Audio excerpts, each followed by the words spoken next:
Hello, Celestial Dragoons. My name is Alex, and welcome back to Let's Play Sly 2 Band of Thieves. We got a bit of a cutscene coming up, so I will explain things in just a few minutes. See you then.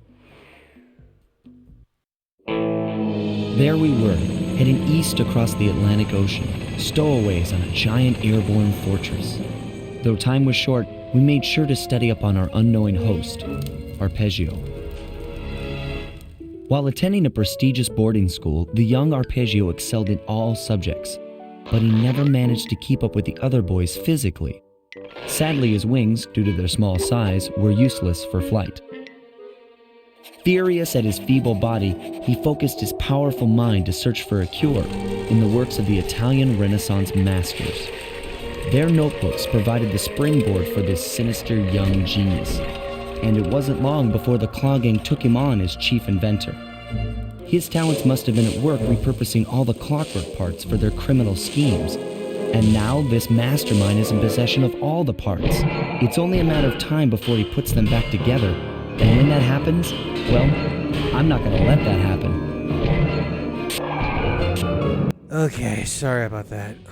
Okay, this is my, I don't know how many times I've tried to freaking do this commentary. It's like, holy crap, I couldn't even go through my freaking intro without screwing it up. Like, why is all this happening now? Come on, it's not even the final video.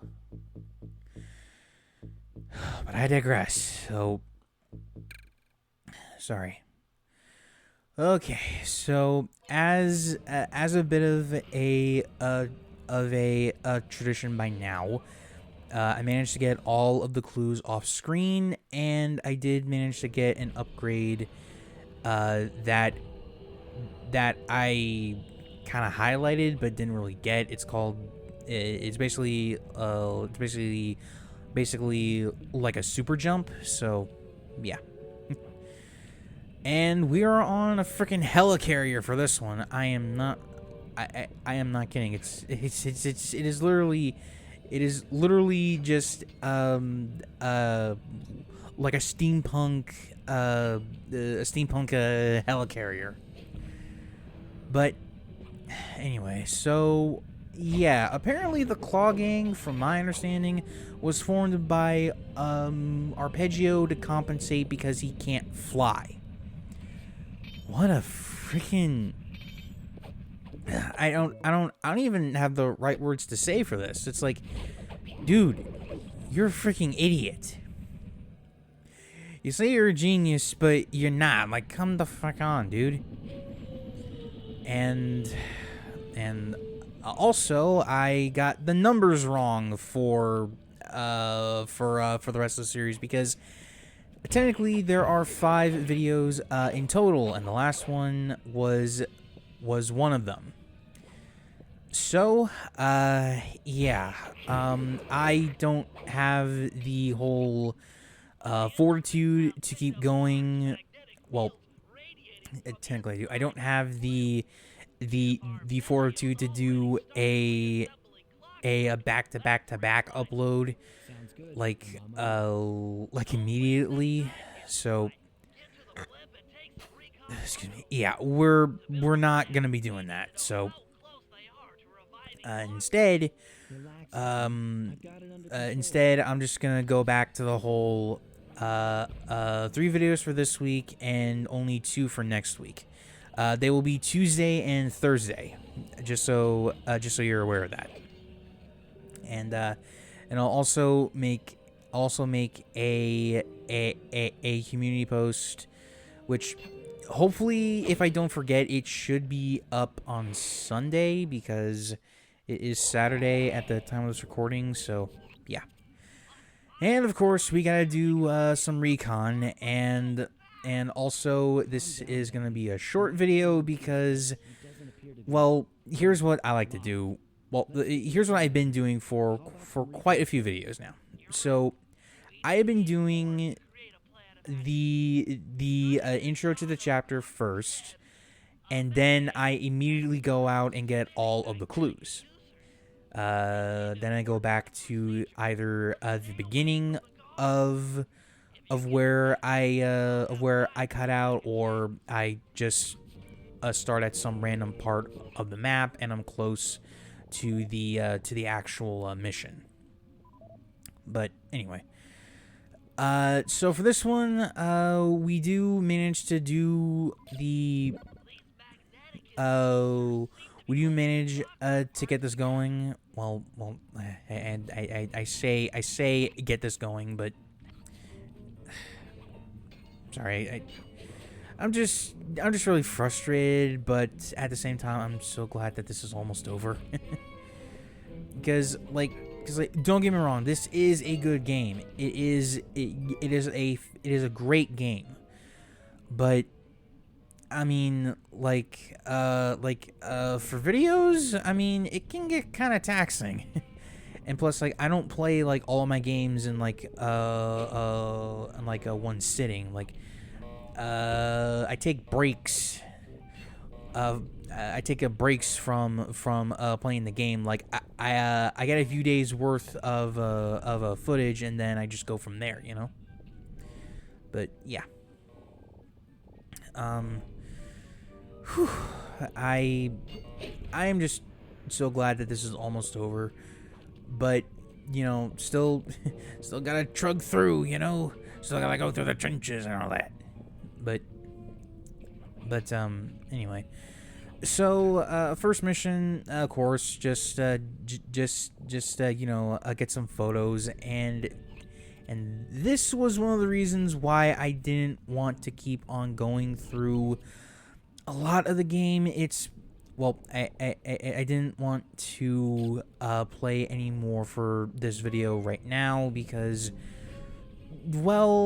okay, so this mission and the briefing that we're gonna have later, along with the intro, in total, practically 21 minutes.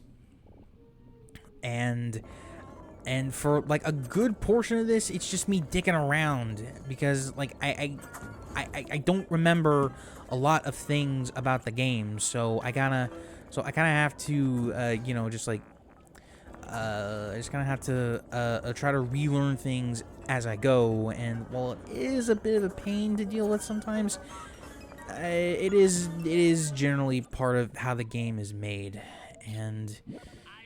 And yeah, I do have notes for if this game was ever remade in the modern day. I hope that some developers would actually, you know, sort of listen to, like, for example, with the what was it, the photo missions.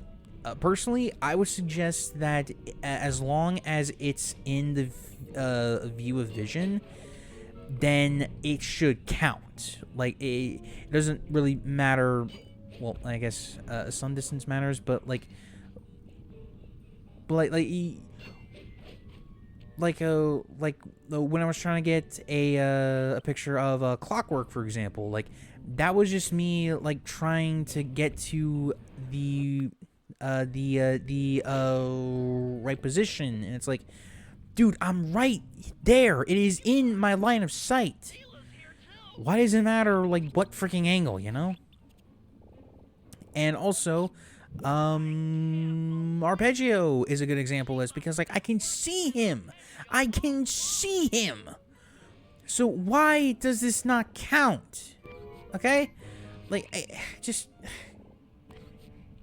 I don't freaking understand it. Like, and I hope that if this game ever gets remade, like, this is an issue that is addressed and fixed. Okay, because because that is really freaking annoying.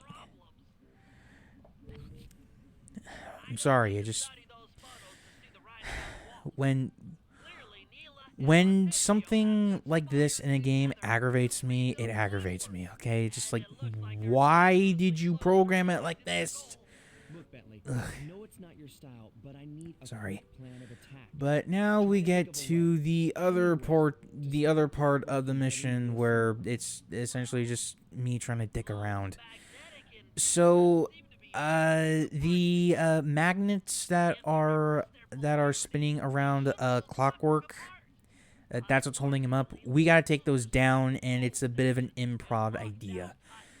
No real guarantees if it'll actually work, but it's the best we got with what little info we have. So, just trying to make the best out of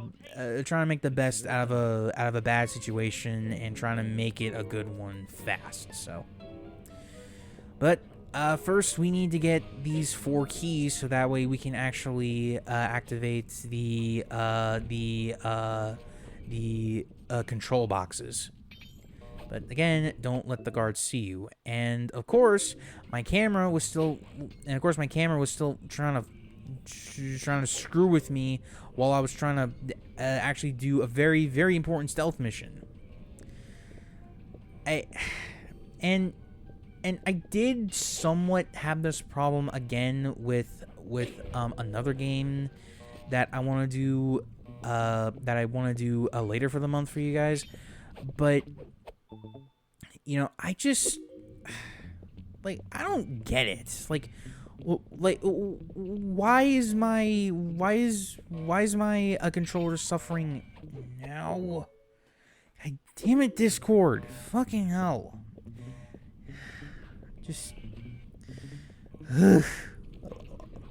more things going wrong while I'm trying to do this video. Fucking hell! This is a bad day, gamers. I'm telling you, very bad day. And of course, me just trying to get the camera to freaking focus for me. Of course, it doesn't really work because, tech can be a bit of a bitch to deal with. Just, sorry, but I do manage to get things. Going in gear in just a few minutes. Because I still gotta get up to the control panel, and then I'll just speed through the magnets. Cause, well, I mean, if you done one, you done them all. So, just up there. But I also figured I would show you guys how you're supposed to do the first one. Or, well, generally give you guys an idea of what you're supposed to be doing, and then I'll speed it up. And for some reason, there's 4 of these things, 2 on each side. It's why? You did rules of 3, but why not for this, Oh boy. But anyway, generally what you want to do is that you want to jump on that platform and then try to press a circle when you're near the control pad, and then it's like a lather rinse repeat sort of thing. But thankfully you guys won't. But thankfully, you're only seeing a bit of a sped up version of that, so that way we can get into more of the meat and potatoes, which is basically just Neela and Arpeggio just doing villain stuff. Because yeah, if it wasn't obvious at this point, Neela is a villain here.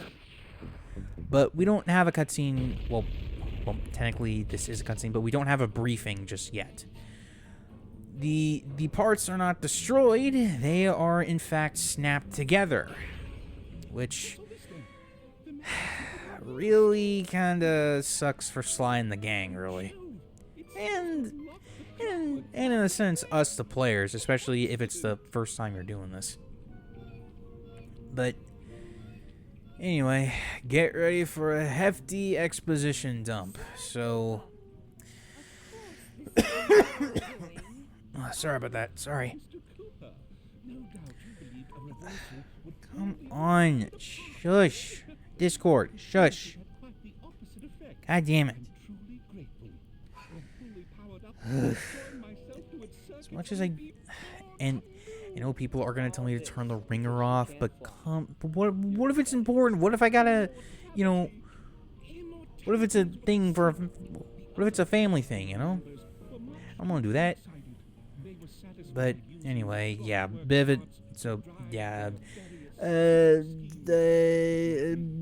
sci-fi comic booky supervillain monologuing mumbo jumbo, like insert the Incredibles clip. He starts monologuing. But yeah, but it's also here where pretty much everything is finally clicking. So okay, Rajan was selling spices that the Contessa used, right? And that spice was basically made people incredibly angry. At least under the right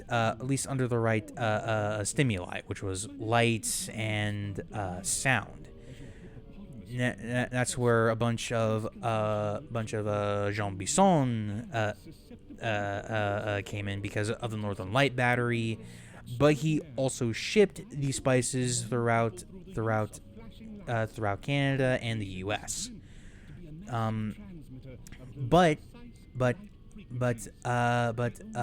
Dimitri was like yeah Dimitri seemed like the least involved, but he actually spread the spices and his old nightclubs had spice in them. So now with the Northern Light energy, Arpeggio can, in theory, mind control all of Paris. So yeah, but it also should be noted that this is not Clockwerk, because he died in the first game, but Neela backstabs everybody now. She backstabbed us, she backstabbed Arpeggio, and now she is reborn as Clockla. I know that's a stupid name. I fully agree on that. Just ugh. But now she will be circling the map as we're doing stuff.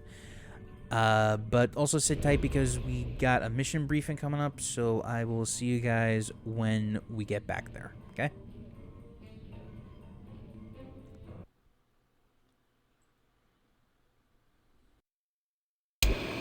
As we all know, things are looking grim. Neela has joined herself to the Clockwerk frame, and the Union has produced Clockla. She's out and free to terrorize the world. This blimp is still in motion to Paris. I can only assume Arpeggio's autopilot will activate the hate hypnosis light show. If that happens, there will be no stopping Clockla. She'll be immortal. But we still have a chance. In her new form, she'll need to draw a lot of energy from this blimp's engines to stay strong. If we can disable the engines, that should be enough to weaken her to a state in which we can attack. Getting at these engines will require all three of us to work together in perfect harmony. We've pulled off some tough jobs in the past, but they were just the warm-up round for what we'll be going through tonight. But unfortunately, we are not going to be doing any of that in today's video because, well, I thought that it was good enough, and I was getting a little bit frustrated at the time because of, well, the camera issues and all that stuff. Just, this was a pain to record. I'm so glad that I don't have to do this all over again. I really really could not handle like another one of these, at least for now, okay? Because I still gotta process this video. I still gotta I still gotta I still gotta get it out there, and I got 3 more of these to do. So home stretch, people, home stretch. But yeah, massive info dump. Clockla is now our final boss, and yeah, we'll get to that. We'll get to that in the coming days. So, stay tuned. If you enjoyed the video, please be sure to leave a like, comment down below, and if you're new around here, please subscribe to the channel because we're on the road to 1,000 subscribers, and every little bit helps. Seriously, I had to do so many takes for this episode, you have no idea. And if YouTube still has you on restricted mode for some reason, then please turn that off, so that way you can see every video that I upload. Until next time, Celestial Goons, remember, reach for the